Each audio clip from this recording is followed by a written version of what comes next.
അപ്പോൾ എല്ലാവർക്കും എൻ്റെ നമസ്കാരം. ഇന്നത്തെ വീഡിയോ നിങ്ങൾക്ക് മനസ്സിലായല്ലോ. അതായത് എൻ്റെ പ്രിയപ്പെട്ട മൈ മൈമാരാരണിയൻ വേണ്ടിയിട്ട്, അതായത് എന്താ പറയുക, ഞാൻ ഈ വീഡിയോ ഇടാൻ കുറച്ച് വൈകിപ്പോയിട്ടാണ്, സോറി. എല്ലാവരും അദ്ദേഹത്തിനെ എയറി നിറങ്ങാൻ പറ്റാണ്ട് നിൽക്കുകയാണ്. കുറച്ച് പേര് റോക്കറ്റിലേക്കും കൂടെ കയറ്റി ഉപഗ്രഹം പിടിക്കാൻ നോക്കുന്നുണ്ട്. അതിലൊന്നും തെറ്റ് പറയാൻ പറ്റില്ല. അപ്പോൾ പ്രിയപ്പെട്ട മാരാരണിനോട് എനിക്ക് പറയാനുള്ളൊരു കാര്യം, പിന്നെ ഇതിനെ അനുകൂലിച്ച് പറയുന്ന കുറച്ച് ആൾക്കാരോടും കൂടി പറയാനുള്ളൊരു കാര്യം എനിക്ക് എന്താണെന്ന് വെച്ചിട്ടുണ്ടെങ്കിൽ, ഞാൻ എൻ്റെ പ്രസവം എൻജോയ് ചെയ്തിട്ട് ഏകദേശം 22 വർഷമായി. അതിനുശേഷം 2 പ്രാവശ്യം പ്രഗ്നൻ്റായി. അതെനിക്ക് എൻജോയ് ചെയ്യാൻ പറ്റിയില്ല കേട്ടോ. കാരണം ഒരു കൊച്ച് 4 മാസമായപ്പോഴും ഒരു കൊച്ച് 1 മാസമായപ്പോഴത്തേക്ക് പോയി. അതെനിക്ക് എൻജോയ് ചെയ്യാൻ പറ്റില്ല. അതെനിക്ക് ഭയങ്കരമായിട്ട് മിസ്സായി. പിന്നെ ഈ എൻജോയ്മെൻ്റ് എന്ന് പറയുമ്പോൾ വല്ലാത്തൊരു എൻജോയ്മെൻറ്റാണ്. മാരാരേട്ടനെ അറിയോ? മാരാരണിയനെ അറിയോ എന്ന് എനിക്കറിയില്ല. ഞാൻ ഉദ്ദേശിക്കുന്ന മാരാരെ നിങ്ങൾക്ക് മനസ്സിലായിട്ടുണ്ടാവും കേട്ടോ എന്ന് വിചാരിക്കുന്നത്. എല്ലാവർക്കും ലോകത്തൊക്കെയുള്ള എല്ലാ മാരാരല്ല ഞാൻ ഉദ്ദേശിക്കുന്നത്. അപ്പം ഇദ്ദേഹം പറഞ്ഞ പോലെ നമ്മൾ പ്രഗ്നൻ്റ് ആയി കഴിഞ്ഞിട്ടുണ്ടെങ്കിൽ, എനിക്ക് പ്രഗ്നൻ്റ് ആയത് മനസ്സിലായിട്ടുണ്ടായിരുന്നില്ല. ഭയങ്കര ഛർദി, നെഞ്ചരിച്ചിലൊക്കെ ആയിട്ട് ഒരു ഭക്ഷണം കഴിക്കാൻ പറ്റുന്നില്ല. ഞാൻ വെറുതെ കഞ്ഞിവെള്ളമാണ് കുടിച്ചുകൊണ്ടിരുന്നത് കുറച്ചാൾ. അത് കഴിഞ്ഞ് പിന്നെ നെഞ്ചരിച്ചിലൊക്കെ വരുമ്പോൾ ഭയങ്കര ഹാപ്പിനെസ് ആയിരിക്കും നമുക്ക്. കാരണം ഭക്ഷണമൊന്നും കഴിക്കാൻ പറ്റില്ലല്ലോ. പിന്നെ അങ്ങോട്ട് ഛർദി തുടങ്ങും, ഛർദിച്ച് ക്ഷീണിക്കും. അപ്പൊക്കെ ഭയങ്കര ഹാപ്പിനെസ്സാണ്. അത് പറഞ്ഞാൽ നമുക്ക് മനസ്സിലാവില്ല.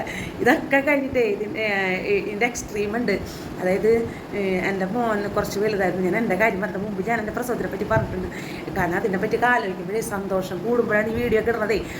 എൻ്റെ മോനെ ഏകദേശം 3,900 അടുത്തുണ്ടായിരുന്നു. അപ്പോൾ ഒരു സ്ത്രീയുടെ വജൈന എന്ന് പറഞ്ഞാൽ ഏകദേശം 1 ഇഞ്ച് മുതൽ കുറച്ചൊക്കെ ഉണ്ടാവുള്ളൂ. അപ്പോൾ ഞാനൊരു കാര്യത്തിൻ്റെ ഇടയിൽ കൂടെ പറയട്ടെ, ഇതിനൊരു അസഭ്യമായിട്ടോ മോശമായിട്ടൊന്നും ആരും എടുക്കരുത്. ഈ മൂത്രത്തിക്കല്ല് എന്ന് പറയുന്ന ഒരു അസുഖം ഉണ്ടല്ലോ. അപ്പോൾ ഇത് ആണുങ്ങൾക്ക് വന്നു കഴിഞ്ഞാൽ വലിയ ബുദ്ധിമുട്ടാണെന്ന് പറയുക. അപ്പോൾ ഈ ഒരു കുഞ്ഞു കല്ല് വരെ മൂത്രത്തിൽ കൂടെ തെറിച്ച് പോകുമ്പോൾ തന്നെ പറഞ്ഞ് ഞാൻ കേട്ടിട്ടുണ്ട്, ഭയങ്കര വേദനയാണ്, തലകറക്കം വരും, ഇതാണെന്നൊക്കെ. അപ്പോൾ ഒന്ന് ആലോചിച്ച് നോക്കേണ്ടതിയ 1 ഇഞ്ചോ അല്ലെങ്കിൽ 1.2 ഇഞ്ചോ മാത്രം ഒരു ഡയാമീറ്റർ ഉള്ള ഒരു ഹോളിൽ കൂടെ 3,750-900 വെയിറ്റുള്ളൊരു കുട്ടി എന്ന് പറയുമ്പോൾ അതിൻ്റെ തല ഏകദേശം ഇത്രയും കഴിഞ്ഞിട്ടുണ്ട്. ഇതിങ്ങോട്ട് പുറത്തേക്ക് വരണം. ആ പുറത്തേക്ക് വരുന്ന സമയത്ത് പുറത്തേക്ക് വരാതെയായി. അതിക്ക് മുമ്പ് ഒരു പ്രോസസ്സ് ഉണ്ടായിരുന്നു. ആ ഒരു എൻജോയ്മെൻ്റ് ഉണ്ടല്ലോ, അതങ്ങോട്ട് പറഞ്ഞാൽ പുളകം കൊള്ളും. അതായത് പെയിൻ തുടങ്ങിയിട്ട് പെയിൻ വരും പോകും അങ്ങനെ കറക്റ്റ് പ്രോപ്പർ പെയിൻ ആവണില്ല. പ്രോപ്പർ പെയിൻ വരാനായിട്ട് ഒരു പരിപാടിയുണ്ട്. ഒരു ട്യൂബ് പോലത്തെ ഒരു സാധനം കുറച്ച് നീളത്തിൽ അതിൻ്റെ അടുത്ത് കുഞ്ഞ് നമ്മൾ ബലൂൺ വീർപ്പിച്ച് തുടങ്ങുമ്പോൾ ഒരു സാധനം ഇങ്ങനെ കുമ്പള പോലെ ഇങ്ങനെ വരില്ലേ, അങ്ങനത്തെ ഒരു സാധനം ഇരിക്കും. ഇത് ഈ ഹോളിൽ കൂടെ അവരിങ്ങനെ അതിൻ്റെ ഹോളിൻ്റെ ചുറ്റിലൊരു മെഷീൻ പോലെ വയ്ക്കും. എന്നിട്ടിങ്ങനെ എന്തോ കറക്കപ്പോൾ കൃത്തൊക്കെ പറഞ്ഞ് വച്ചേക്കാം.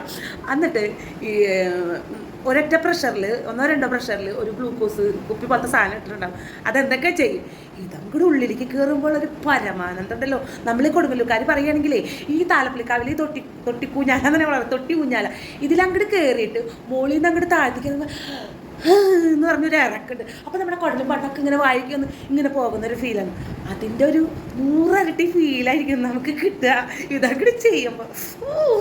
അസുഖം. അത് കഴിഞ്ഞ് ഈ കൊച്ച് ഏകദേശം 21 മണിക്കൂറോളം പെയിൻ ഉണ്ടായി.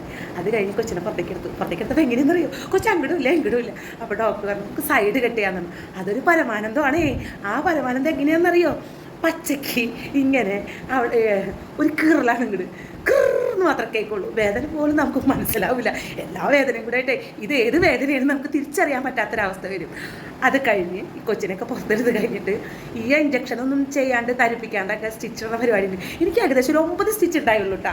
എനിക്കത് വിഷമമായി. അത്രയും എനിക്ക് എൻജോയ് ചെയ്യാൻ പറ്റുള്ളൂ. ഈ 9 സ്റ്റിച്ചിൽ എൻ്റെ എൻജോയ്മെൻ്റ് ഒക്കെ അവസാനിപ്പിച്ചു ഡോക്ടർ. അതെനിക്ക് ഭയങ്കര വിഷമമായിപ്പോയി. പിന്നെ എനിക്ക് പ്രസവിക്കാൻ പറ്റൂല. ആ എൻജോയ്മെൻറ്റ് എനിക്ക് കിട്ടിയില്ല.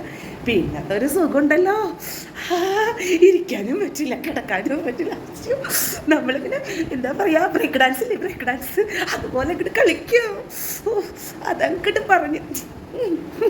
അപ്പം ഇങ്ങനെയൊക്കെയാണ് മാരാരണിയ എൻ്റെ എൻജോയ്മെൻ്റ് ഉണ്ടായതിട്ടാ. ഞാൻ ഈ എൻജോയ്മെൻ്റൊക്കെ കഴിഞ്ഞിട്ട് എൻ്റെ കെട്ടിയവരോട് പറഞ്ഞു ഇനി ഈ പരിപാടി വേണ്ടാട്ടോ എന്ന് പറഞ്ഞു. സംഭവം 3 കൊല്ലം കഴിഞ്ഞിട്ടാണ് കൊച്ചുണ്ടായെങ്കിലും ഇനി ഈ പരിപാടി വേണ്ടാട്ടോ എന്ന് പറയേണ്ടി വന്നു. എൻ്റെ അമ്മായിമോടും പറഞ്ഞു. പക്ഷേ അൺഫോർച്ചുനേറ്റ്ലി 2 പ്രാവശ്യം പ്രഗ്നൻ്റ് ആയി. എന്നിട്ടും എനിക്ക് വിഷമം തോന്നിയില്ല. പക്ഷേ എന്ത് ചെയ്യാനാണ്, ആ എൻജോയ്മെൻ്റ് എനിക്ക് കിട്ടിയില്ല എൻ്റെ മാരാരണിയ. പിന്നെ ഇത്ര നേരം പറഞ്ഞു കഴിഞ്ഞ് വേറൊരു വിഷയം ഞാൻ പറയാം. എൻ്റെ അമ്മ 7 കുട്ടികളെ പ്രസവിച്ചതാണ്. 7 കുട്ടികളിൽ 3 എണ്ണം മരിച്ചുപോയി. 3 എണ്ണം മരിച്ചു പോയത് എങ്ങനെ വെച്ചാൽ പ്രസവത്തോടു കൂടി പ്രസവിച്ച് കഴിഞ്ഞ് കഴിഞ്ഞാൽ വീട്ടിലാണ് പ്രസവിക്കുന്നത്. എന്നെ പ്രസവിച്ചത് എൻ്റെ വീട്ടിലാണ്. പ്രസവിച്ചിട്ട് ഈ കുട്ടി എന്നെ പ്രസവിച്ച് കഴിഞ്ഞിട്ട് നേരെ അമ്മനെ എന്നെ കൂടെ ആശുപത്രിക്ക് കൊണ്ടുപോവുകയാണ് ചെയ്തത്. പ്രസവിച്ച് കഴിഞ്ഞിട്ട് ഈ കുട്ടികളെ എൻ്റെ അമ്മ ഇന്നലെ കൂടെ പറഞ്ഞത് ഇരുട്ട് റൂമിൽ ഇടുവത്രേ. ഈ ഇരുട്ട് റൂമിൽ ഇട്ടിട്ട് എന്താണെന്നൊന്നും അമ്മ പറഞ്ഞതൊന്നും എനിക്ക് മനസ്സിലായില്ല. അപ്പോഴത്തേക്ക് ആശുപത്രിയൊക്കെ ആകെ പോയി എന്നാണ് പറയണത്. ഒരു ഇതില്ലാണ്ടായി. പിന്നെ രണ്ടാമത് ഡെവലപ്പ് ചെയ്തെടുത്തതാണ്. എൻ്റെ അമ്മയ്ക്ക് ഇപ്പോൾ 79 കഴിഞ്ഞ് 80 ആവാറായി. അപ്പോൾ ആ കാലഘട്ടത്തിൽ പ്രസവിച്ചിരുന്ന സ്ത്രീകളുടെ അവസ്ഥ 3 കുട്ടികളെ അമ്മയ്ക്ക് കിട്ടാതെ പോയി. അതായത് കുട്ടികൾ പുറത്തേക്ക് വരാൻ ബുദ്ധിമുട്ടൊക്കെ ആയിട്ടും ഒക്കെ ആയിട്ട്. അപ്പം പറയുന്ന ഒരു കാര്യമാണ്, പോയിസൺ ആയിരുന്നു കുട്ടികൾക്ക്. പോയിസൺ ആയിട്ട് മരിച്ചത്. എങ്ങനെയാണ് ഈ പോയിസൺ വരുന്നത്? ഈ ബെറ്റിൽ കിടന്നിട്ട് പുറത്തേക്ക് വരുന്ന കുട്ടികൾക്ക് എങ്ങനെയാണ് ഈ പോയിസൺ വരുന്നത്? അപ്പം അങ്ങനത്തെയൊക്കെ കാലഘട്ടം കഴിഞ്ഞിട്ടാണ് ഇത്രയും ഡെവലപ്മെൻറ്റ്സ് വന്നത്.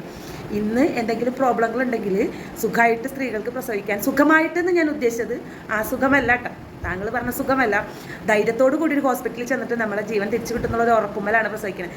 ഇപ്പോഴും ഞാനൊരു കാര്യം പറയാൻ ആഗ്രഹിക്കുന്നത്, എൻ്റെ വീടിനടുത്തുള്ള വിലാസിനിയമായി പറഞ്ഞതാണ്, ഗർഭിണി ദൈവത്തെ പോലെയാണ്. ഈ ഗർഭിണിയുടെ ഉള്ളിൽ ഒരു ജീവനുണ്ട്, ഗർഭിണിക്ക് ഒരു ജീവനുണ്ട്. ഇത് പ്രസവിച്ച് കഴിഞ്ഞാൽ മാത്രമേ ആ കുട്ടിയും ആ അമ്മയും രണ്ടും രണ്ടായിട്ട് കിട്ടുക എന്ന് പറയുന്ന ഒരു കാര്യങ്ങളൊക്കെ ഉണ്ടായിട്ടുണ്ട്. കിട്ടുള്ളൂ എന്ന് വിലാസിനിയമായി പറഞ്ഞിട്ട് എനിക്കറിയാം. അമ്മായി മരിച്ചിട്ട് വർഷം കുറേ 20 വർഷത്തിന് മേലെ അമ്മായി മരിച്ചിട്ട്. അപ്പം അമ്മായി മരിക്കുമ്പോഴും അമ്മായിക്കൊരു 70 വയസ്സ് ഉണ്ടെന്ന് തോന്നുന്നു ഏകദേശം. അപ്പം ഇങ്ങനെയൊക്കെ ആയിരുന്നു പണ്ടത്തെ കാലത്തെ പ്രസവം. പിന്നെ ആരാണ്ടോ എപ്പോഴോ എന്തോ പറഞ്ഞ ഒരു തമാശയായിട്ടാണ് എനിക്ക് തോന്നിയിട്ടുള്ളത്. എൻ്റെ അമ്മോട് ചോദിച്ചു, അമ്മേ അരി പ്രസവിച്ച് കഴിഞ്ഞിട്ട് അരി ഇടിച്ചിട്ടുണ്ടോ എന്ന് ചോദിച്ചു. അപ്പോൾ അമ്മ പറഞ്ഞു, ഇല്ല, പ്രസവിച്ച് കഴിഞ്ഞാൽ ആർക്കും അരി ഒന്നും ഇടിക്കാൻ പറ്റില്ല, അതൊക്കെ വെറുതെ പറയണം. അതിലൊരു എക്സാമ്പിൾ കൂടി ഞാൻ പറയാം. പണ്ട് പീരീഡ്സ് ആയിട്ടുണ്ടെങ്കിൽ തൊടാതെ ഇരുത്തും. ഞാനിപ്പോഴും പറയാതിരിക്കണത്, ഇനി ഞാനത് ആസ്വദിച്ച ഒരാളാണ്. ഒരു പണിയും ചെയ്യേണ്ട, ഒന്നും വേണ്ട, ചുമ്മാ ഇരിക്കുക. അതുപോലെ തന്നെ അത് അമ്മിക്കല്ല് തൊടാൻ പാടില്ല, കവുങ്ങ് തൊടാൻ പാടില്ല, തെങ്ങ് തൊടാൻ പാടില്ല, കുടിക്കണ വെള്ളം തൊടാൻ പാടില്ല. നമ്മൾ റൂമിലിരിക്കണം, അത്യാവശ്യം ബാത്റൂമിൽ പോവുക, അവിടെ വന്നിരിക്കുക. ആ സിസ്റ്റമാണ്. അതുപോലെ തന്നെയാണ് പ്രസവിച്ചാലും ഉണ്ടാവുക. ഇപ്പം ഞാനൊരു ഇഴവ സ്ത്രീയാണ്, ജാതി മതവും പറയല്ല കേട്ടോ. അപ്പം ഞങ്ങളുടേതായ ഒരു പണ്ട് ഞാൻ കേട്ടിട്ടുള്ളത്, ഇതിൽ ജാതി മതമൊന്നും കൊണ്ടുവരെല്ലാവരും. അപ്പോൾ അതിൽ പറയണമെന്ന് വെച്ചിട്ടുണ്ടെങ്കിൽ, തെങ്ങ് ചെത്തുന്ന ആൾക്കാരുണ്ടല്ലോ, ചില കുലത്തൊഴിലായിട്ട് ഈ തെങ്ങ് ചെത്തുന്ന ആൾക്കാർ പ്രസവിച്ച സ്ത്രീയുടെ റൂമിലേക്ക് കടക്കില്ല എന്ന് പറയാം. അവർ ആ റൂമിൻ്റെ പുറത്ത് നിന്നിട്ട് കുട്ടീനൊന്ന് എത്തി നോക്കി കാണുള്ളൂ.